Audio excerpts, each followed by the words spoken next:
Thank you. Play or record? Record, sorry. I'm watching.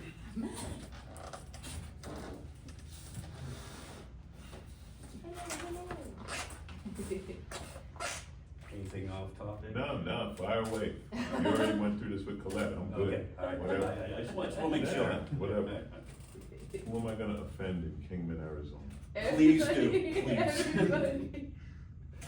Oh, all that. Okay, well, Shelley, Hello. thank you for singing for Snow. Snow's Yes, MIA. Of course. She's coming back from Vegas. She might make the show tonight because we're at the Beale St Theater. Come on, Snow. Because the theater's open and we're actually getting comedians. Yes. Alonzo yay, Bodden. Yay. Yes. Welcome. So is this unusual to have comedians here? 'Cause she looked shocked. I think you're the second. Really? Yeah. Because the agency that booked me said they booked this theater. They booked 2 shows. There's one last night, one Oh, that's tonight, it. That's- and there might be more in the future. Ah, coming. they didn't tell me that. Yeah, well, All right. well, They left that out. Yeah, they left that out. winner of Last Comic Stand in season 3. 20 years ago. It's a 20 long years time ago. ago. But But, you beat some of my favorites. Gary Goldman, yes, my friend Rich Voss, yes, and Ralphie May. yes. So, everyone in comedy knows Voss. There isn't a comic in America, like you're not even a comic until you meet Rich Voss. I've known him, I met Voss early on, 94 maybe, something like that. And me and Ralphie were friends. You know, I met Ralphie when he came to LA. I started in LA, I lived in LA. So I don't know if what your rules are on this podcast. So to me, his name was Ralphie fucking May. Like that, I always had to put that in the middle. He was Ralphie fucking May. And I loved him, he was a good dude. Sad he died so young with young kids, but you know, that was it. And Gary Goldman, it's a contest between him and Greg Proops to be the smartest person I've ever met. He's brilliant, and I love him. He's a great guy. He's gone through a lot, and he talks about it. But we hit it off, yeah, pretty much from the start. I think we started with our Boston, New York sports rivalries, and went from there. But I really have a love for Gary, talking to him and being his friend, yeah. And I used to throw him under the bus every week on Last Comic Week. They had this segment where you have to say, I know I'm funnier than, and you pick someone. I always pick Gary, because I just knew I wouldn't have to go up against him. Nobody's gonna challenge him. So. Gary's from the same city I came from, PB Mass. Oh, yeah, okay. Mm-hmm. So that Boston, New York thing, Yankees fan, Mets? Mets first, All right, Yankees good. second. Yeah, Mets first. And we will always be grateful to the Red Sox for the '86 World Series. Thank you, Mr. Buckner. No, it was a great one. Great. Well, for me personally, it was rough. But we finally got it. Yes. Later, so. All right, so you have specials on Amazon. I was watching a historically incorrect earlier today. Yeah, that was the second to last one I did. And after that, I did Stupid Don't Get Tired, which went straight to YouTube. Because they all end up on YouTube now. Like no matter where you go, 2 days after you've done, it's on YouTube. Just because, you know, people pirate it and put it up there. But yeah, Historically Incorrect was fun. Yeah, I like that one. And you had it was almost like a prophecy on that one when you were talking about Obama and all the special forces got together in the desert, and you know, like Ted Cruz was saying, well, they're coming for me. Yeah, For honestly, us. I got to think about that, because when I do something, as soon as I'm done with it, I'm done with it. Like I would have to see that special again, seriously, to see what I talked about. But I know that was right at the time of Obama's re-election. That's when that special was, right around then. And you know, anything I said about Ted Cruz is still true. You know, it's not like he's turned and become a good person. He's been an asshole for a long time. He's one of them that's comical because, you know, his name is Rafael Cruz and he's Cuban from Canada. You know, and the level of hypocrisy and the level of stupidity of their followers, right? It's amazing that you can pull that off. You know, a guy named Rafael Cruz who's an immigrant from Canada, stands up for anti-immigration. It's like, I should be at your house, you know, but they wouldn't find him because he'd be in Mexico. What? Being in Kingman, and I know driving in, you probably Yeah. saw a welcoming sign as you drive in. The Right. first thing you see when you pass the park. Yeah, you That's got Route 66, and then you have the biker place with the Confederate flag.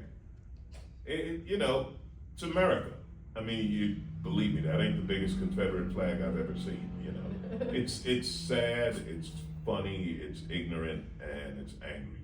You know, but you come into Kingman, you see the Confederate flag, you see the signs for the gun show, then you see a bar selling mead, which means we're in, like, I don't know, the 15th century. We're drinking mead now. And Thor drank mead famously. That was Thor's favorite drink. So it's unfortunately, this is America. This is, you know, there's two countries. It's been this way for a while: the coasts and the middle, right? So New York, LA, you know, I shouldn't even say California. Completely different. And the funny thing is, as someone who's traveled the country all my life in all these places,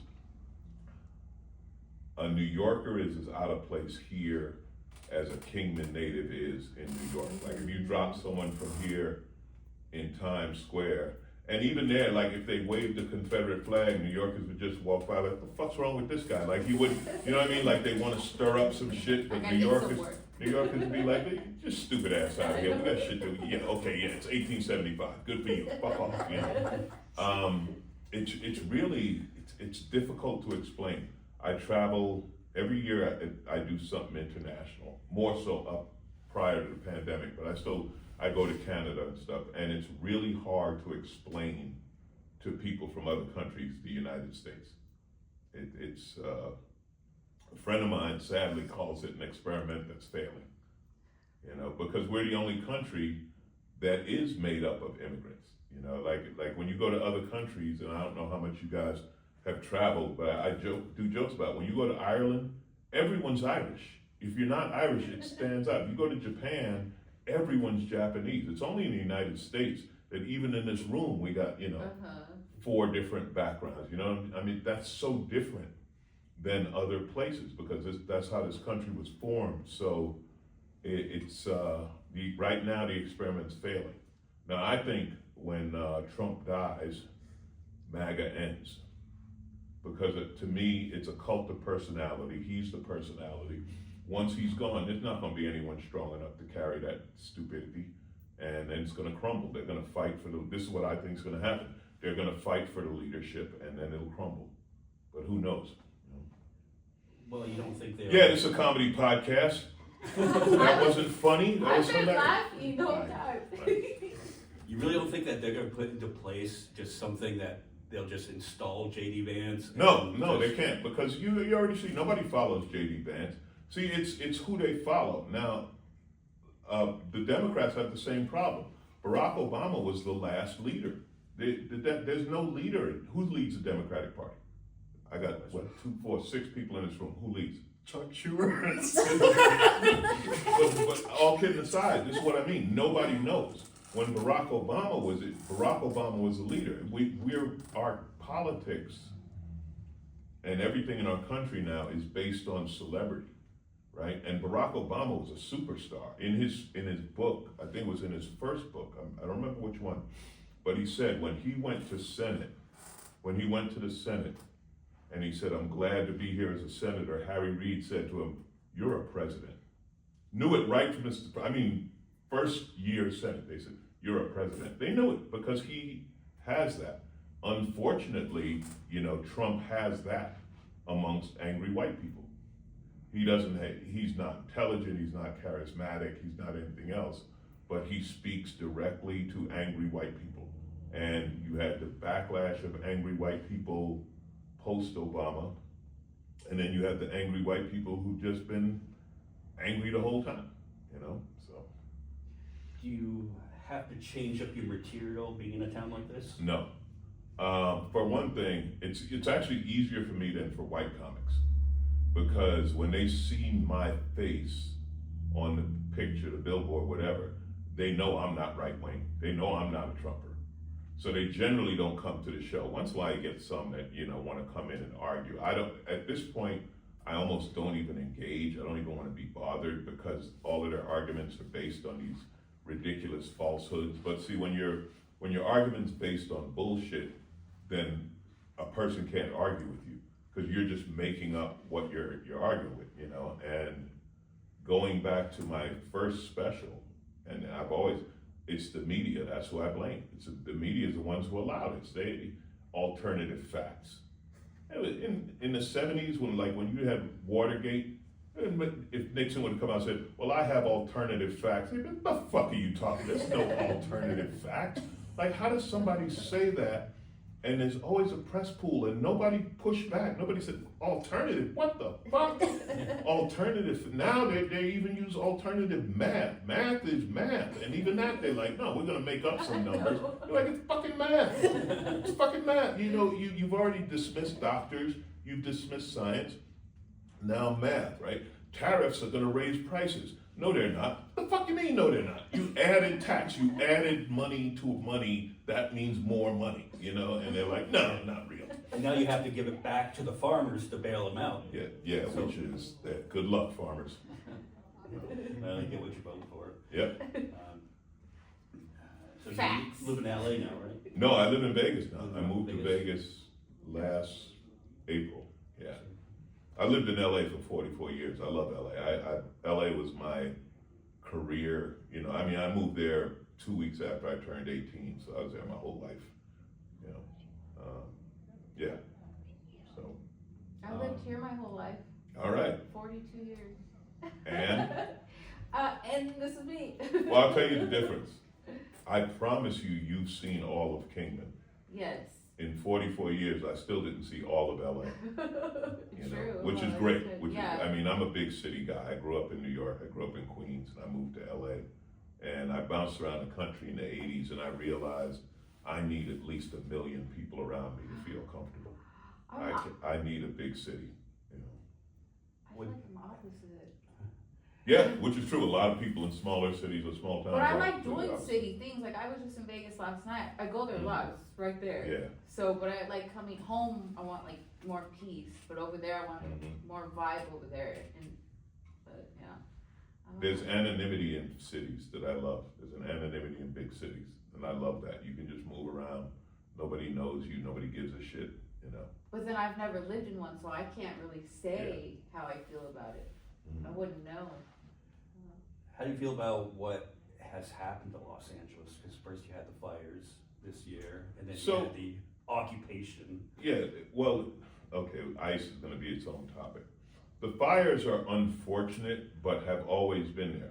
Going back to before LA was there, the native people called it the Valley of Smoke because there would be fires. It's dry, it's hot. Periodically, people who know nature will tell you that forest fires kind of rebuild the forest. You know what I mean? Periodically, shit burns, and that fuels the soil for the next generation and so on. So with LA, or any city, California has this problem in a lot of places, and you see it in the southeast on the coast with the flooding. You're building into places that weren't meant for you to build into. Like nature will always win. One of my first early jokes, early in my career, I talked about, man wants to challenge nature. Nature's like, really? Ooh, look at my beach house. Whoosh! I don't see it. Nature's nature. You can't defeat nature. The response to the fires from the federal government, but it's because of Trump, horrific. From the local government and the local people, they did their best. I talked to, I have Clipper tickets. I'm a Clipper fan, which is a whole nother story. But anyway, the guys who sit in front of me happen to be firemen. And this is what I talk about truth and intelligence, right? So they're all talking about, Karen Bass, should have had to, I don't know what she was supposed to do, bring water in from some miracle place, or if we had fire hydrants or this or that. These guys were like, listen, one guy's, I was fireman for over 30 years. There's never been anything like this. 100-mile-an-hour winds, literally blowing fire on people. He said, if you'd had a fire hydrant, it'll burn the shit. Like, you can't fight that. 100-mile-an-hour wind pushing fire. And Trump, I opened the valve in Canada and let the water down. What the fuck are you talking about? No, this was a tragic thing. The worst part of it is the people of Altadena. Of course, they talk about the Pacific Palisades, because that's where all the rich people live. They're gonna be fine. They're rich. They're gonna rebuild. They're gonna get super cheap FEMA loans. They're gonna get money, blah, blah, blah. People in Altadena was a uniquely historic black neighborhood. And people there had money in their home, but it was a generational home because they were allowed to live there in times of segregation. Jackie Robinson's from that area. You know, a lot of people, so the family had a home because of what happened with real estate and everything. The home is in the hills above Pasadena, beautiful home, worth millions of dollars.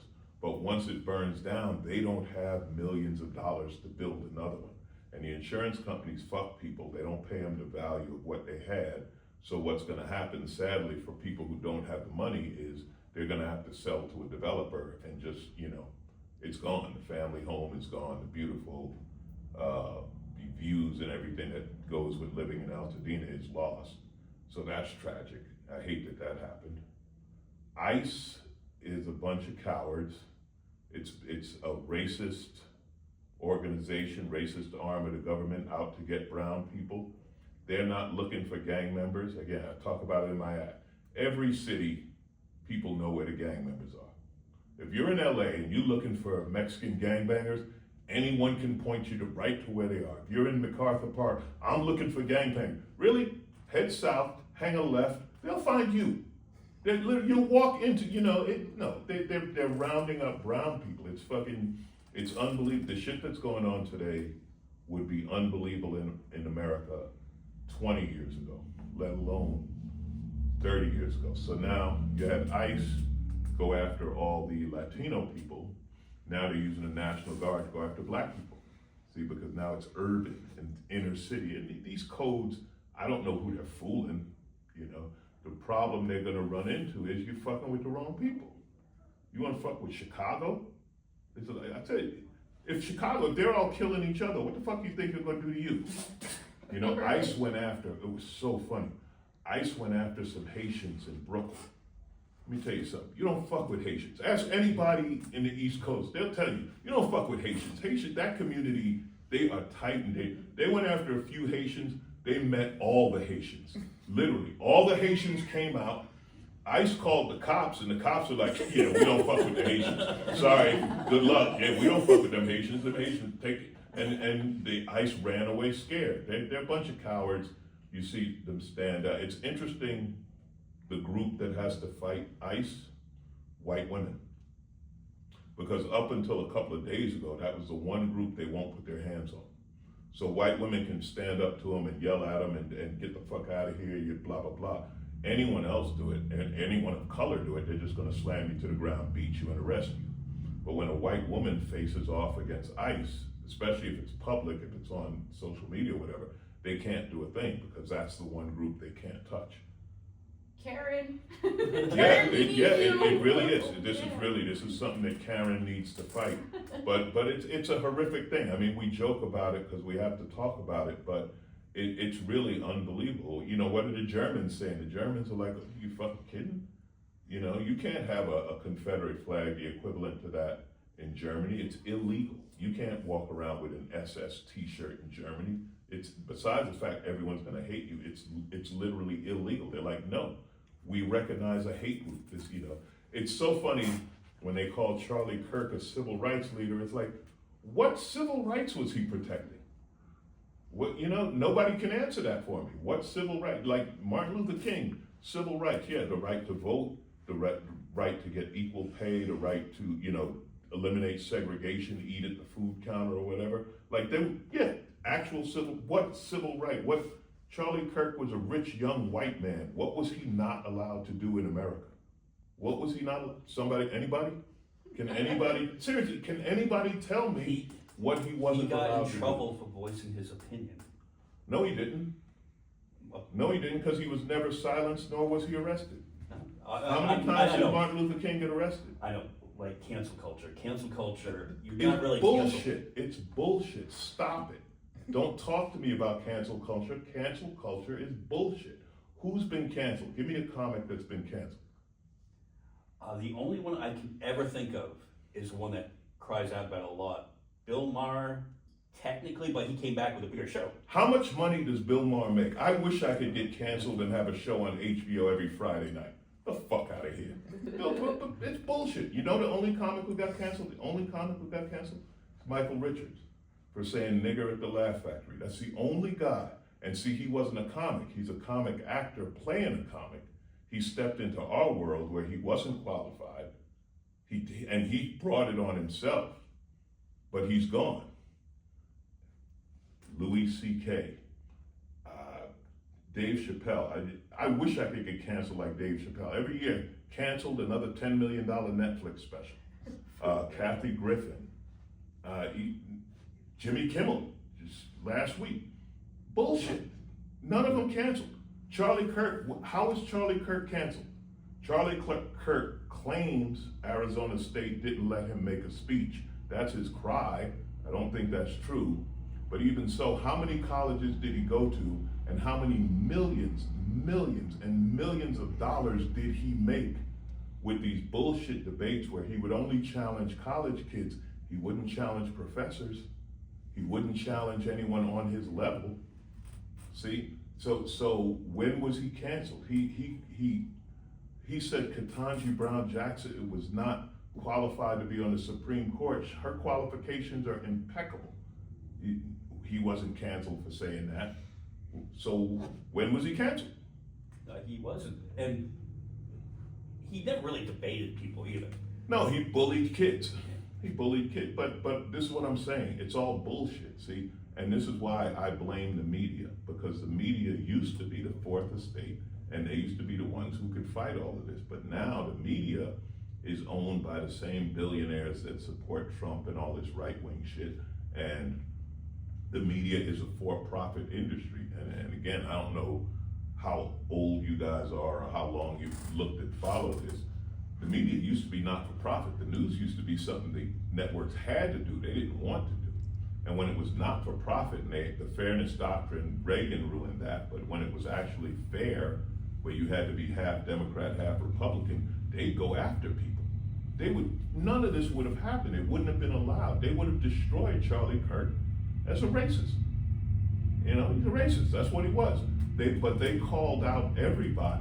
I joke about it that it used to be when I remember when 60 Minutes came to your door, they had a camera in the back alley because they catch you running out the back because you were like, oh fuck, 60, I'm caught. 60 minutes is it? Yeah, it used seriously, like you're younger, I don't know if you ever saw that, but that's how it used to be. Barely. And that's gone now, you know, and I did the joke back in my first special that if Walter Cronkite was around, this is when Sarah Palin was considered crazy. You talk about the good old days, remember when she was crazy? She'd be left wing now.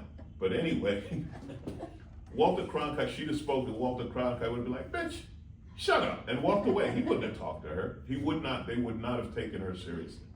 It's ridiculous. Back to the Kimmel for a minute though.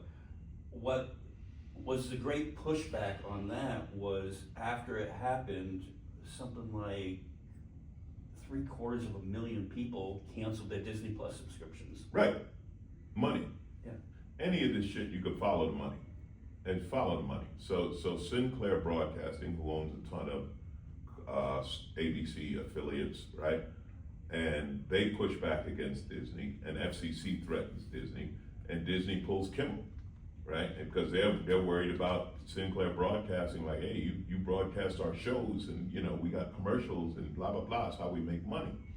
And then how many, whatever you said, 750,000 people or whatever canceled subscriptions, and that was just right away. That wasn't how many more were going to be canceled. And somebody at Disney said, wait a minute. 750,000, $16.99 a month, every month. Bring him back. That's all it was. Bring him back.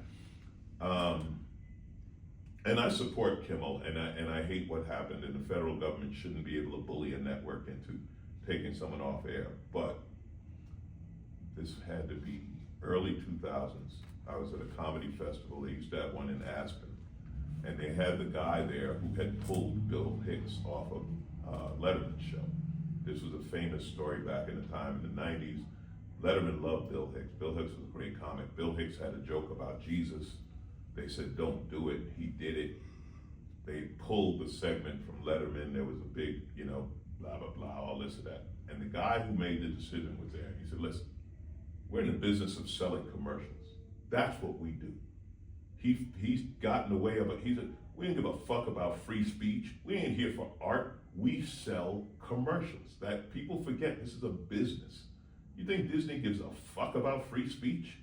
Disney gives, they don't want you to hear their speech for free. That's their concern. You didn't hear our speech for free. They went after a preschool in Burbank because they had Mickey Mouse painted on the window unlicensed. A Disney lawyer passed it and made them take it down. That was a famous story about how fucked up Disney can be. It's all money. Follow the money. Speaking of money, what are your thoughts on the Saudi Comedy Festival? Okay. No, because I gotta go in. Now there's some things about this I can say and some things I can't. Okay. There was a guy, a producer from Just for Laughs, asked me if I would be interested in going. I said yes, and then it never came. He never got an offer. It never came through. I know some of the guys who went, some of the comics and this and that. I've been to Saudi. I did comedy in Saudi for much less money. Years ago, they had some deal with the Laugh Factory, and the Laugh Factory was my home club in LA, and they sent comics over. It's the politics of Saudi Arabia are horrible, but so are the politics of the United States of America. We are no better than them. When I got there, and I've done comedy all over the world, a video of this is one of my favorite moments.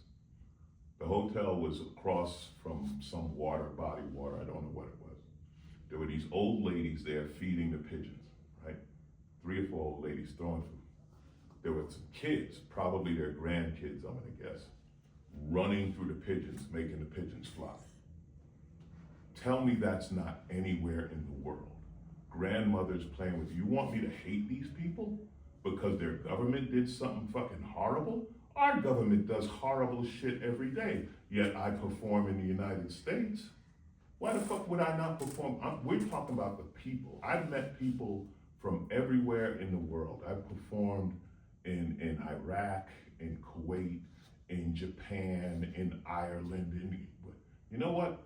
People are people.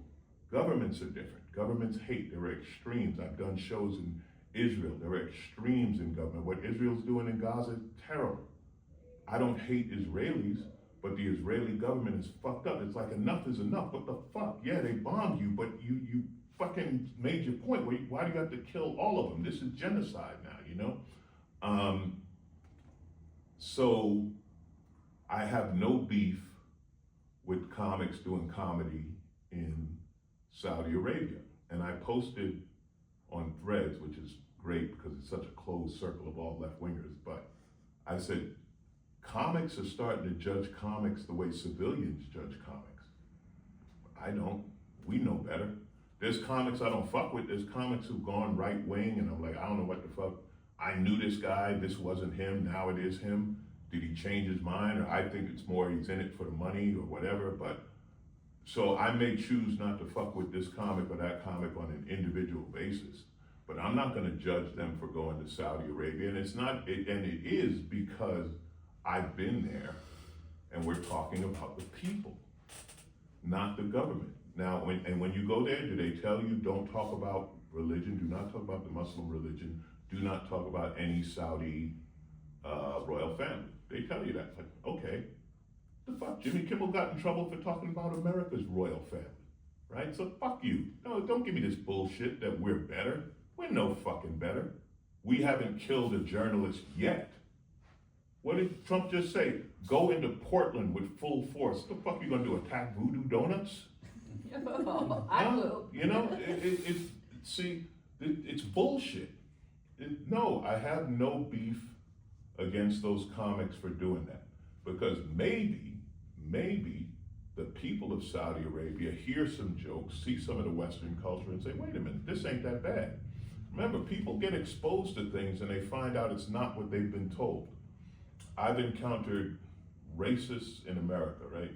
I've done tons of military shows. The Army's black. Army's a giant black neighborhood. If you haven't been, it is. There was this white guy, nicknamed Red. He was a chef. I think we were in Kuwait. We were somewhere in the Middle East. He's from the hills of North Carolina. I mean, total redneck, hillbilly, whatever you want to call it. And he talked. He said, man, I grew up, they taught me to hate black people. They taught me blah, blah, blah. He said, man, they were wrong. He said, I love these. These are the coolest people. These people taught me to cook. I'm a chef. They taught me to dance. He loved black people. This is how crazy racism is.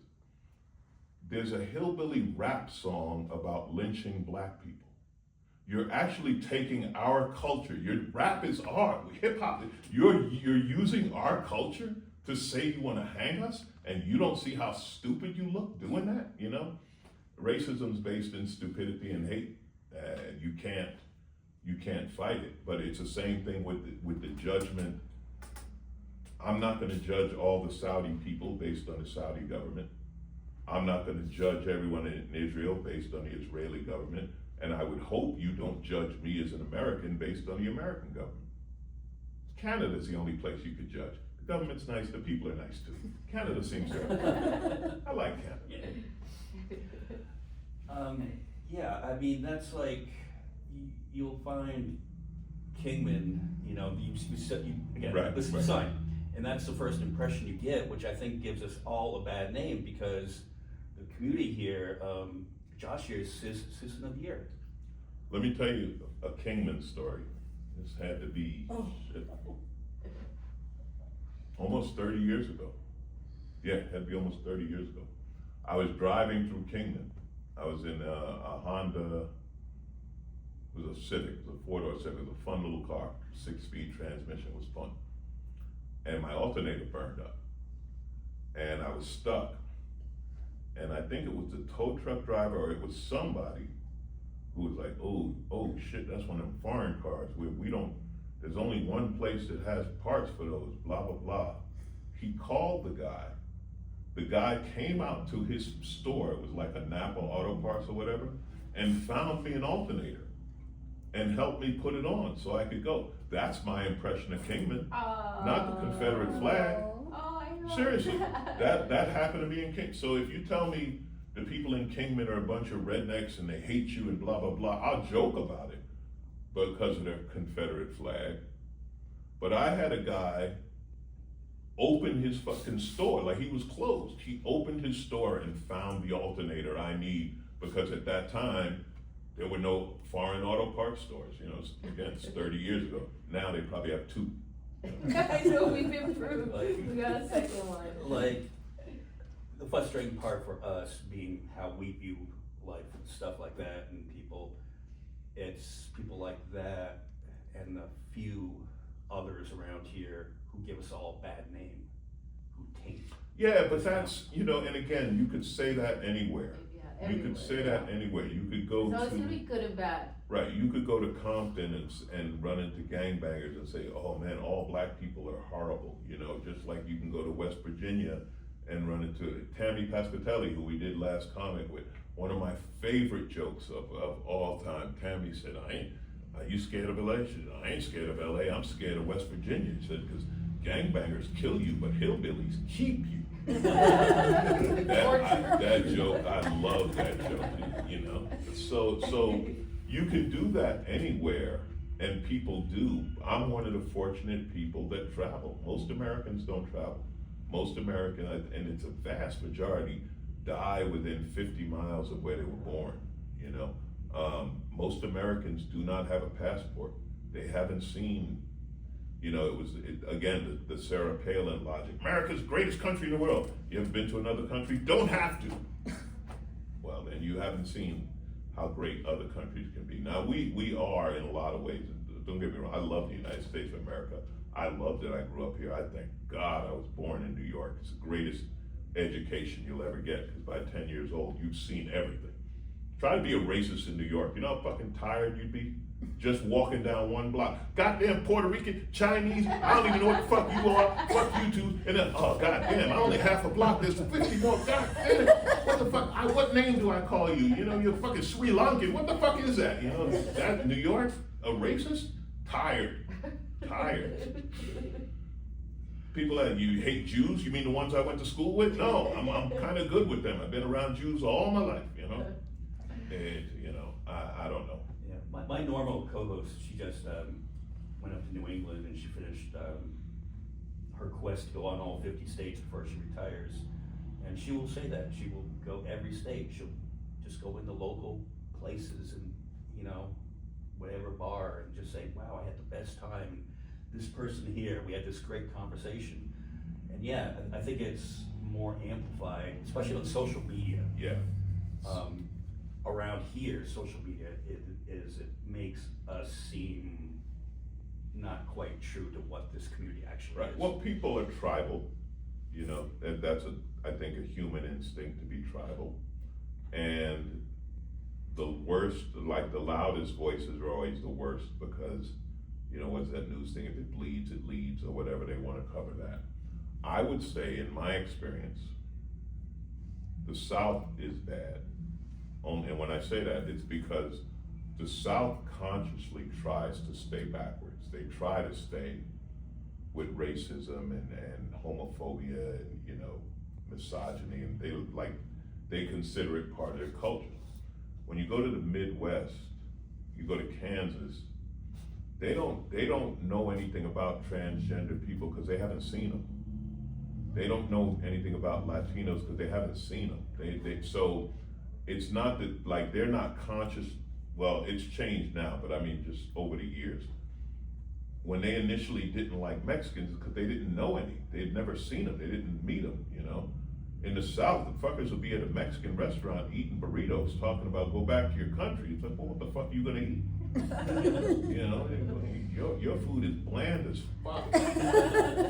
You know, so that's what I've seen, and it is unfortunate, but people, and this is also why, like, say Hesketh, or however you pronounce his name, wants to run all, you know, gay, transgender, anybody who's not white male out of the military. Because if you meet them, you can't hate them anymore.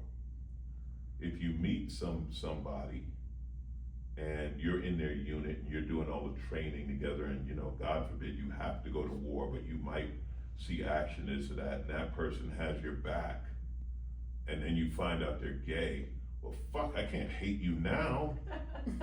Fuck, you saved my life. My life is in your hand, man. I would have hated you if they told me before I was supposed to hate you. And it's that funny because it's that stupid. It's why they don't want to integrate schools. I am very lucky that I was bused to schools, I joke, before it was an issue. But it's true. I was bused to white schools before integration was an issue. So I've been around white people all my life. So I have no problem. I get along, this or that. They don't want busing, because then how do you teach white kids to hate black kids if you put them together at 6 years old? You can't teach them to hate. You can't, at 6 years old, it's fuck, we wanted you to hate this person. They speak Spanish. You're supposed to hate them, but fuck, now Juan is your friend. You know, it's integration ruins it for them. That's why they fight it so hard. You know, you don't give women jobs, because then you're gonna see how much better at it than they are than you. Are you fucking kidding? Women, organization? Women run a house. You think your fucking company's easy? They got kids. The fuck? And your company probably has them too, because they're fucking angry white men. But you know what I'm saying? This is you know, it's all a fucking joke. It's all like, you talk about being snowflakes and scared. It's like you talk about California, they talk about California, LA, a bunch of LA snowflakes, weirdos. You were so scared you had to call the Marines That's how scared ICE was. Think about that. That's how scared they were in LA. You're alpha males, you tough guys. You were so fucking scared of the people of LA that you had to call the Marines to back you up. That's how fucking scared you were. And they're the pussies? I don't think so. I don't know any Californians in Texas calling the Marines saying, hey, can you save me? You know, no, Californians go to Texas, they're like, oh fuck, we gonna buy this shit, it's cheap. Texas like, fuck, they bought it, you know? So. What do you think about the press conference this week that they said Tylenol causes autism? Everything causes autism. Everything. Actually, talking to you, will be autistic when I leave. Everything causes autism now. Vaccines cause autism. Tylenol causes autism. Podcasts. Water from California. Looking at gay people. Let's see. I can't think. Yeah, everything causes autism now. Why not Tylenol? Yeah. Why the fuck not? Why not? Fuck it. Trump gives me autism. Yeah. All causes autism. Alright. What is your worst experience with a heckler when you've been on stage? The worst I got heckled, it wasn't one heckler, it was a whole room. I started doing comedy in '93. In the '90s, Def Jam was huge. Def Jam was everything in comedy. I was going to New York to do a show called the Apollo Comedy Hour. I was a rookie. I'd only been doing comedy a year, but they saw me, they liked me. They put me on this show. Apollo Comedy Hour is on regular TV, syndicated TV. You have to work clean. I had never worked in New York, even though I grew up there. My career started in LA. I fly to New York. The New York comics couldn't have been more cool. They were like, man, we're gonna take you around. You get to run. Comics do a thing called run the set. It's like rehearsal. You do the set in front of audiences at comedy clubs. You work out, you know, little nuance, change a word here, do this. Then you go on TV and do it. So they're taking me around. We go to a place called Manhattan Proper, which was a bar club in Queens, 15 minutes from where I grew up. I'm back in my home neighborhood. It's a total black club. It's a total Def Jam vibe.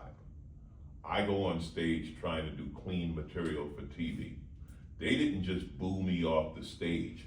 They booed me through the lobby, outside onto the street. I'm standing on Linden Boulevard. They're like, don't come back in, boo! That's how much they hated me. My victory was, I did the show at the Apollo and I killed. Nice. You know, so, but yeah, it's tough. When you're a new comic, it's tough. But we love this so much. See, to be a comic, you gotta love it. You gotta absolutely love it. So you love comedy so much that can't break you. You know, you're like, fuck it, man. I gotta get on the horse. I gotta figure it out. You know, so. I used to watch Def Comedy Jam. I know I seen you on Lost Comedy. Yeah. I've known you for a long time. I've been around. Seen. Another time, and this was a funny one, Beaumont, Texas, doing a roadhouse, and I'm talking like chicken wire behind the stage kind of fucking roadhouse. One-nighters. There was a guy who used to book these one-nighters. You basically did a circle around Texas, right? Because early in your career, you don't work Dallas, you don't work Houston, you work fucking Beaumont and you know, Lubbock and shit, you know, so I'm in Beaumont, this guy's heckling and I'm destroying this guy, right? And then after the show, about time someone shut him up, just cause he run the Klan around here. What?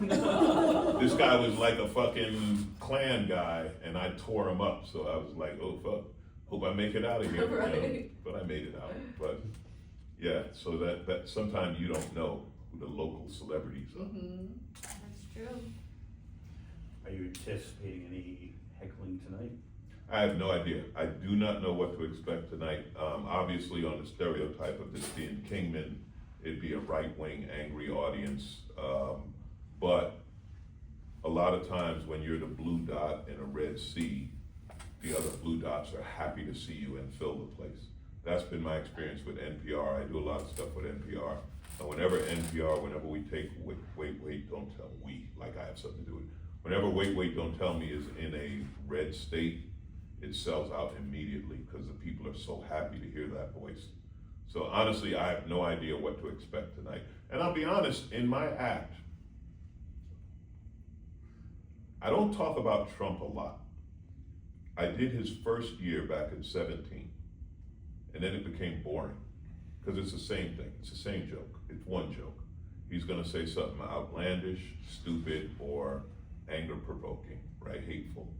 And then you're gonna make fun of it because he's an idiot. And you can use that template for anything he says. So as a comic, you wanna be creative, you wanna grow, so you don't wanna do that all the time. So my jokes are more about policy or about the hypocrisy and the ridiculousness than it is about him directly. You know what I mean? I don't hate Donald Trump for being Donald Trump. He's an idiot and I don't fuck with him, but he is who he is. It's the fact that he's allowed to grow and be considered a leader. How does the United States look when he's at the UN telling people your country's a shit country and this and that? Like, it makes us look, it's an embarrassment, you know? And if you're not smart enough to know that's an embarrassment, then I'm not worried about hurting your feelings. You know what I mean? It is what it is.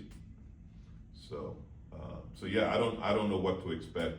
I don't change my act for a certain place. The only time I change my act is if you're paying me a lot of money to do a corporate gig, because then it's specific to the people of that corporation, you know? Well, okay, we got a few minutes before showtime. Does anybody have any questions? Do you have any words of advice for a 55-year-old aspiring comic in this Yeah, climate? I tell every new comic the same thing, stage time. And it's hard to find here. I'll give you another piece of advice I was given early on in my career. Have a good car, you gotta have a reliable car. Because when you're new, you gotta drive, because you probably ain't making the money to fly everywhere. And you gotta get on stage as much as you can. I work with a lot of jazz musicians. I've been lucky enough to fall into that world, and I work with, honestly, not exaggerating, some of the greatest musicians on earth. And I tell them the big difference is you get to practice in studio. I can only practice in front of an audience. Yeah. So you gotta get on Yeah. stage. We got open mics here, I just gotta work up the courage. You gotta get up there. Yeah. You know, you have to do it. There's no shortcut. Memorize your material, know what you're gonna say, and then go up there and say it. Yep, jump on in. Mhm. Thank you. That was awesome. I was like, Yeah. I've been, my mom's always said I should be a comedian, so I'm like, that's why I was excited about this. Yeah, you won't know until you get in front of people. The first time I did comedy, I used to work in aerospace, and I used to teach in aerospace, and I never had a problem getting up in front of people, and I'd be a funny instructor. And, you know, after thinking about, I decided I wanted to be a comic, and a friend gave me this comedy class, right? And you write the material, and your graduation is due in 5 minutes. And I walked off that stage with no doubt I was gonna be a comic. I never had a second thought, and I still love it that much. So I'm lucky, you know. And now it was late. I was 30 when I started. You know, guys like you were talking about, like Goldman and Boss and all, they've been doing it all their life. They started right out of college, or in some cases right out of high school. Chappelle started when he was 14, you know. He's in a different world than the rest of us. He's in a category of one, in my opinion. Yeah, it's something that if you love it, and it's the same way with the musicians I know, you know, none of them is it a job. It's a who passion. you are. It's passion. It's that, yeah, but it's just who you are. It's just in you. No. You know, I mean, Prince didn't work at creating music. He was music. Everything he did was music, you know, and the same way with writers, you know. Yeah, so, yeah. Just to wrap up on this, the one thing that does unite all of us, well, you know, all divided on everything, is food. It's the best food you've had. Traveled the world, best food you've had. My favorite type of food is Italian food. If you go to Italy, you learn what eating really is. It's an art form. But I can't say there's like one particular meal where it's like, that's the greatest meal I ever had. I mean, I've had, you know, been to steakhouses where the steak melts in your mouth, and that's incredible. And then I've been to barbecue joints where the ribs melt in your mouth, and that's incredible. So I don't know, I can't say there's one particular place or whatever, you know. There's a number of them that are really good. But I'm not a foodie. I'm more simple than foodies. Foodies get into that art, I call it artwork when it's this much tiny little bit of food on the plate that's arranged for, like, yeah, that looks beautiful, when we gonna eat? Yeah, it's not that. But New York has the best pizza in the world. Chicago has the best Chicago-style pizza. Let's see, I'll tell you something I had recently that was amazing. I had it on in the city of Victoria on Vancouver Island. I had fish and chips with salmon fish, and it was amazing. Like, wow, I guess you can make fish and chips with any kind of fish, but no one else thinks of it. They did it with salmon, and it was fantastic. So yeah, I've eaten a lot of places and had a lot of good meals. Any upcoming gigs you wanna plug? Let's see, well, I'm gonna be in Kingman, Arizona, September 27th at the Beale St Theater. Don't know what to expect there. Let's see, what do I have coming up after this? I'm going to LA, I'm taping, Byron Allen brought back Comics Unleashed. So I'm gonna be taping some new episodes of that. And I should know this, my publicist gets mad at me for not knowing exactly where I'm gonna be or what I'm gonna be doing. Next month in November, I'm gonna be, I'm gonna be at the Punchline in Atlanta, and I'm gonna be at the Arlington Draft House in Arlington, Virginia, just outside of DC. I do that every year, Thanksgiving weekend, so I'll meet the National Guard that week. They'll be hanging out, because they gotta clean up. Well, we appreciate you showing up early, taking the time with us. This was cool. Thank This was cool. you. Sorry I go on tirades, but when you ask me, No. when you ask the comic questions, we have opinions about shit. That makes a good podcast. We have Yeah. opinions, so we are gonna give you our opinions and We usually do these over Zoom, and. yeah, I've done tons of Zoom stuff, which was interesting because here in Arizona, the pandemic was fake, so I don't even know how you guys use Zoom. You in Florida said it didn't exist, and then we found out it causes autism. It's that. We started this podcast because of COVID. We got those Donnie dollars and I was just like, I had a partner picked out to do it. Just didn't have the time to do it. COVID was the perfect time, and we weren't gonna do this political stuff. We were gonna do more like an updated love line type of thing, talk about relationships, maybe arrange it to have people call in. But the weekend that we started was the weekend George Floyd died. Right. And we had to talk about it. Well, now when it's ridiculous to me. Comics shouldn't talk about politics. Like, really? Because the court jester did it before anyone did it. So that's just stupid. But we live in a climate now, anything is politics. Like you said, relationships, right? Women will say on dating sites or whatever, first thing they want to know, who did you vote for? Because that tells them a lot about you. And if you voted for Trump, dating's kind of hard. That's a small pool, So, and then they're funny, because I talk to women about this, and they catch the liars, who say, oh, I don't talk about politics. Hey, you voted for Trump. Well, I don't. Hey, you voted for Trump. They try to hide it, but women aren't stupid. Women are smart.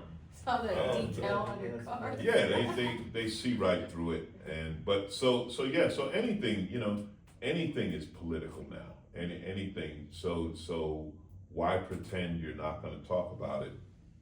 Like if you're firm in your views and you have real facts, not alternative facts, real facts, I'll talk to you. But I don't know. So your relationship podcast is now political. You're stirring up the pot. Here they come. Here they come. I mean, I even ride Harleys, that's a whole nother thing. Like, I do comedy in the motorcycle world, and then they see my other comedy, like, hey, wait a minute. All right, well, we appreciate this. Thank you for All taking good. the time, and Thank you. Thank you. good luck tonight. I We'll can be see out there why to support you. my phone's been vibrating. Just looking for me. Thank you.